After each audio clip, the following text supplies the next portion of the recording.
108 வைணவ தலங்களில் 12வது தலமான திருச்சேரை சாரநாயகி தாயார் சமேத சாரநாத பெருமாள் திருக்கோயிலில் வைகுண்ட ஏகாதசியினை முன்னிட்டு இன்று சர்வ அலங்காரத்தில் பெருமாள் மங்கள வாத்தியங்கள் முழங்க பரமபத வாசலை கடந்து வர சொர்க்கவாசல் திறப்பு சிறப்பாக நடைபெற்றது. இதில் ஏராளமான பெண்கள் உட்பட நூற்றுக்கணக்கானோர் கலந்து கொண்டு சுவாமி தரிசனம் செய்தும் பரமபத வாசலை கடந்து வந்தும் மகிழ்ந்தனர். கும்பகோணம் அருகே உள்ள திருச்சேரை சாரநாயகி தாயார் சமேத சாரநாத பெருமாள் திருக்கோயில் 108 வைணவ தலங்களில் 12வது தலமாகும்.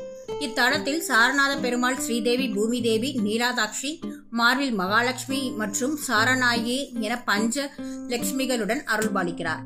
காவேரி நதி 3000 தேவ வருடங்கள் தவம் செய்து தீராத யுகத்தில் தை மாத பூச நட்சத்திர தினத்தன்று முதலில் மடிமேல் குழந்தையாகவும் பின்னர் வைகுண்டத்தில் இருப்பது போல பஞ்சலட்சுமிகளுடன் காட்சியளித்து 3 வரங்களை பெருமாள் அளித்தார். அதில் தென்னகத்தில் கங்கை நதிக்கு ஈடான நிலையை அடையவும் இத்தலத்தில் வேண்டுவோருக்கு வேண்டுவன கிடைக்கும் பிராப்தமும் இத்தலத்தை தரிசிப்பவர்கள் அனைவருக்கும் வைகுண்ட பிராப்தி கிடைக்கும் வரம் பெற்றதாக வரலாறு. எனவே 108 வைணவ தலங்களில் இங்கு மட்டுமே தைப்பூச திருவிழா 10 நாட்களுக்கு கொடியேற்றத்துடன் சிறப்பாக நடைபெறுவது வழக்கம்.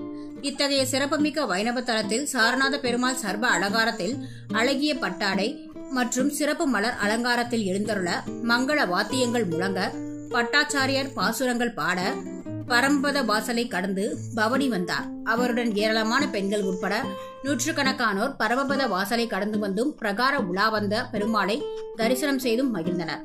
தொடர்ந்து கோயில் கொடிமரம் அருகே பெருமாள் எழுந்தருளி 12 ஆழ்வார்களுக்கும் சேவை சாதிக்க ஆழ்வார்களுக்கு சடாரி சாதித்து முதல் மரியாதை அளிக்கப்பட்டது என்பது குறிப்பிடத்தக்கது.